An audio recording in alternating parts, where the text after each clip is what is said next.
তো রাধে রাধে বন্ধুরা, home mini blog চ্যানেলে সবাইকে ওয়েলকাম। আপনারা ভিডিওটি কোথা থেকে দেখছেন অবশ্যই কমেন্ট করে জানাবেন এবং হোম মিনি ব্লগ চ্যানেলকে সাবস্ক্রাইব করে পাশে থাকবেন এই ধরনের ভিডিও দেখার জন্য।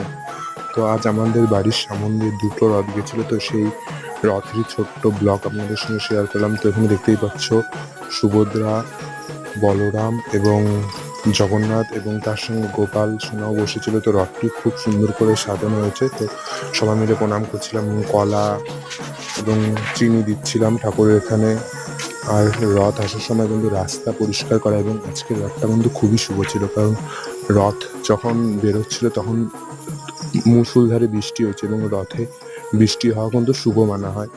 এবং রাস্তায় ঝাড় দিয়ে রথকে এগিয়ে নিয়ে আসছিল। তো এর আগের ভিডিওটা আমি শেয়ার করেছিলাম যে রথের কাহিনী, মানে জগন্নাথ দেবের কাহিনী। তো মহারাজ ইন্দ্রদ্যুম্ন স্বপ্নে পেয়ে যে নীলমাধব স্বপ্নে দেখেছিল এবং যার পরিবর্তে জলে নিম কাঠ ভেসেছিল, এবং সেই নিম কাঠ থেকে বিশ্বকর্মা দেবকে ডেকে এনে যে মূর্তি গড়ার কাজ করা হয়েছিল, ডেকে এনে যে মূর্তি গড়ার দায়িত্ব দিয়েছিল, এবং বিশ্বকর্মা দেব বলেছিল যে আমি মূর্তি গড়ার সময় যাতে কেউ না থাকে, এবং স্বয়ং বিশ্বকর্মা দেব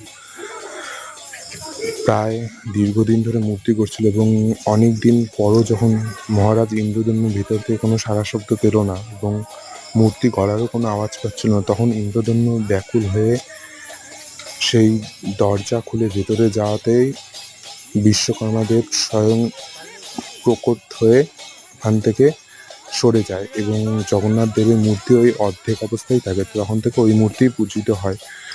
তো আর জগন্নাথ দেবের 12 বছর পর পর সেটা চেঞ্জ করতে হয়। তো রাধে রাধে।